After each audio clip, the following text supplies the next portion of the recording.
Hello friends, welcome to Jeevanya's kitchen. Friends, இன்றைக்கி நம்ம ஒரு கப் ரவையை வச்சு ரொம்ப சிம்பிளான முறையில் நல்ல மொறுமொறுப்பான ஒரு ஸ்நாக் ரெசிபி செய்ய போகிறோம்.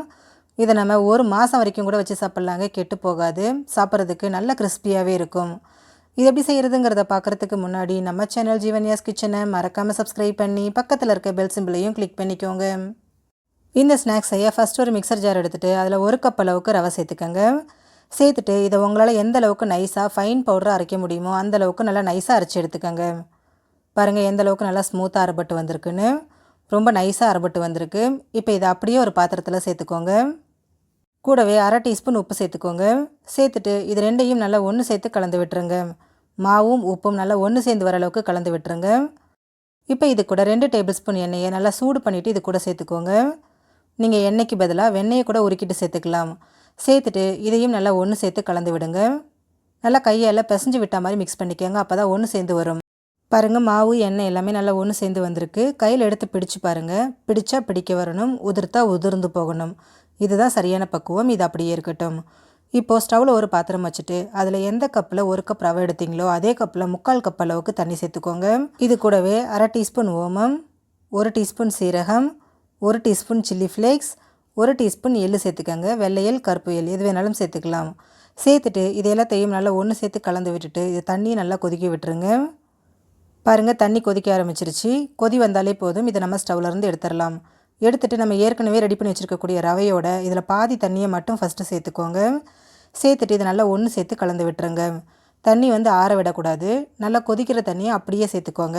அப்போ தான் அந்த ரவை நல்லா வெந்து மாவு நமக்கு நல்லா சாஃப்டாக கிடைக்கும். பாருங்கள், நல்லா மிக்ஸ் பண்ணியாச்சு. இப்போ இதில் மீதி இருக்கிற தண்ணியையும் சேர்த்துக்கோங்க. சேர்த்துட்டு கையாலேயே நல்லா அழுத்தம் கொடுத்து சப்பாத்திக்கு மாவு பிசையும் இல்லைங்களா, அந்த பக்குவத்துக்கு நல்லா சாஃப்டாக பிசைஞ்சு எடுத்துக்கோங்க. நம்ம எடுத்த 1 கப் ரவைக்கு 3/4 கப் தண்ணி சரியாக இருக்கும். ஒருவேளை உங்களுக்கு ரொம்ப ட்ரையாக இருக்க மாதிரி இருந்துச்சுன்னா கொஞ்சமாக தண்ணியை சுட வச்சு அதுக்கப்புறமா சேர்த்துக்கோங்க. பாருங்கள், இந்த மாதிரி கையால் நல்லா அழுத்தம் கொடுத்து நல்லா பிசைஞ்சிக்கோங்க. அப்போ தான் மாவு நல்லா சாஃப்டாக கிடைக்கும். பாருங்கள் எந்த அளவுக்கு மாவு நல்லா சாஃப்டாக இருக்குன்னு. இதில் நம்ம ரவை சேர்த்து ஊற வச்சுருக்கிறோம் இல்லைங்களா, அதனால் ஒரு 20 நிமிஷம் அப்படியே வச்சுருங்க. இது நல்லா ஊறி வரட்டும். 20 நிமிஷம் ஆயிருக்கு. பாருங்கள், மாவு நல்லா சாஃப்டாகவே இருக்குது. இப்போ இதை திரும்பவும் ஒரு தடவை கையால் நல்லா அழுத்தம் கொடுத்து பிசைஞ்சு விட்டுருங்க. பாருங்கள், நல்லா இந்த மாதிரி பிசைஞ்சதுக்கப்புறமா இதிலேருந்து கொஞ்சமாக மாவு எடுத்துக்கோங்க. எடுத்துகிட்டு இதை நல்லா திரட்டி எடுத்துக்கலாம். அதுக்கு சப்பாத்தி திரட்டுற மணம் எடுத்துகிட்டு இதில் கொஞ்சமாக கோதுமை மாவு தூவிக்கோங்க. இதில் நம்ம எடுத்து வச்சுருக்க மாவை வச்சு நல்லா இந்த மாதிரி புரட்டி விட்டுருங்க. புரட்டினதுக்கப்புறமா இதை நல்லா மெல்லிஸாக திரட்டிக்கங்க. உங்களால் எந்த அளவுக்கு மெல்லிஸாக திரட்ட முடியுமோ அந்தளவுக்கு நல்லா மெல்லிஸாக திரட்டிக்கங்க. அப்போ தான் ஸ்நாக்ஸ் நமக்கு நல்ல மொறுமொறுப்பாக கிடைக்கும். ரொம்ப ஒட்டுற மாதிரி இருந்துச்சுன்னா இன்னும் கொஞ்சம் மாவு தூவிட்டு நல்லா இதை திரட்டி எடுத்துருங்க. பாருங்கள், இந்தளவுக்கு நல்லா மெல்லிஸாக இருக்கணும். எவ்வளோ மெல்லிஸாக இருக்குதுன்னு பாருங்கள். இப்போ இதுக்கு மேலே ஃபுல்லாக எண்ணெய் தடவி விட்டுருங்க. எண்ணெய் தடவுனதுக்கப்புறமா இதுக்கு மேலே கோதுமை மாவை தூவி விட்டுருங்க.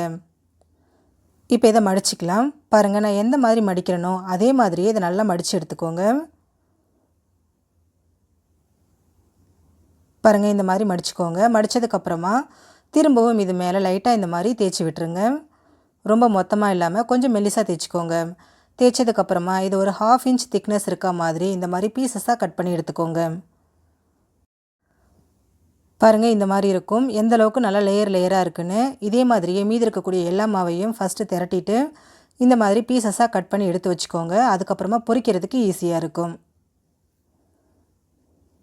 இப்போ இதை பொரிக்கிறதுக்கு எண்ணெய் வச்சுருக்கேன். எண்ணெய் காஞ்சதுக்கப்புறமா ஸ்டவ்வை மீடியம் ஃப்ளேமில் வச்சுட்டு நம்ம ரெடி பண்ணி வச்சுருக்கக்கூடிய பீசஸை இந்த மாதிரி எண்ணெயில் சேர்த்துக்கோங்க. சேர்த்துட்டு ஒரு 30 செகண்ட் விட்டிங்கன்னா தானாகவே இந்த மாதிரி எழும்பி வரும். எழும்பி வந்ததுக்கப்புறமா ஸ்டவ்வை மீடியம் ஃப்ளேம்லேயே வச்சுட்டு இதை நல்லா வேக விடுங்க. அப்பப்போ இந்த மாதிரி கரண்டி வச்சு கலந்து விடுங்க. அப்போ தான் எல்லா பக்கமும் ஒரே மாதிரி ஈவனாக வெந்து நல்லா செவந்து வரும். பாருங்கள், நல்லா வெந்துருச்சு. இந்த பபிள்ஸ் எல்லாம் அடங்கிட்டு ஓரளவுக்கு நிறம் மாறி வந்திருக்கு இல்லைங்களா, இந்த அளவுக்கு வெந்தால் சரியாக இருக்கும். இப்போ இதை எண்ணெயிலேருந்து எடுத்துடலாம். எடுத்துகிட்டு மீதி இருக்கக்கூடிய எல்லாத்தையும் இதே மாதிரியே எண்ணெயில் சேர்த்து பொரிச்சு எடுத்துக்கோங்க. ரொம்ப சிம்பிளான முறையில் நல்ல பர்ஃபெக்டான ஒரு ஈவினிங் ஸ்நாக் ரெடி ஆகிடுச்சு. ஃப்ரெண்ட்ஸ், நீங்களும் இந்த ரெசிபியை ட்ரை பண்ணி பாருங்கள். சாப்பிட்றதுக்கு நல்ல மொறுமொறுப்பாக இருக்கும். உங்கள் ஃப்ரெண்ட்ஸ் அண்ட் ஃபேமிலி மெம்பர்ஸோட இந்த வீடியோவை ஷேர் பண்ணுங்கள். நம்ம சேனல் ஜீவன்யாஸ் கிச்சனை சப்ஸ்கிரைப் பண்ணி பக்கத்தில் இருக்க பெல் சிம்பிளையும் கிளிக் பண்ணிக்கோங்க. அப்போ தான் நான் போடுற வீடியோஸோட நோட்டிஃபிகேஷன்ஸ் உடனுக்குடனே உங்களுக்கு வரும். தேங்க்யூ.